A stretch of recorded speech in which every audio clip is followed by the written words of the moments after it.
Patuloy ang road expansion project ng Department of Transportation sa loob ng Intramuros. Dahil dito, isasara ang ilang kalsada sa Intramuros ngayong araw. May unang balita live si Jomar Apresto. Jomar? Susan, abiso sa mga kapuso natin, pansamantalang isinara ngayong araw sa mga motorista ang ilang bahagi ng Intramuros, Maynila.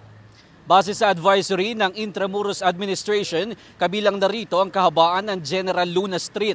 Mula yan dito sa bahagi ng Palasyo del Gobernador sa Soriano hanggang makarating ng Santa Clara Street. Maaari mo nang dumaan ang mga motorista sa Calle Arzobispo, Soriano at sa Cabildo Street. Ang construction ay bahagi raw ng expansion ng Active and Public Infrastructure Program ng Department of Transportation sa loob ng Intramuros. Kasama na dito ang paggawa ng 9.6 km bike lane at pedestrian walkway na may probisyon para sa mga PWD at mga public utility vehicle stops. Lain umano nitong maisaayos at maging ligtas ang daloy ng trapiko para sa inaasahang 1.7 milyong turista na bumibisita sa heritage site kada taon. Noong isang taon pa inumpisahan ang active expansion project na ito ng DOTR na dapat sana ay natapos na noon pang huling bahagi ng 2023. Samantala, Susan, bukod sa mga opisina at universidad sa loob ng Intramuros, ginagamit din ang rutang ito ng mga motorista na galing ng Anda Circle at papunta ng Padre Burgos. Posible raw buksan ang mga isinarang kalsada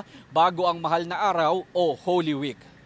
Yan muna ang latest mula dito sa Maynila. Ako po si Jomar Apresto para sa GMA Integrated News. Mga kapuso, para una ka sa mga balita, mag-subscribe sa GMA Integrated News sa YouTube. Sa mga kapuso abroad, subaybayan niyo po kami sa GMA Pinoy TV at sa www.gmanews.tv.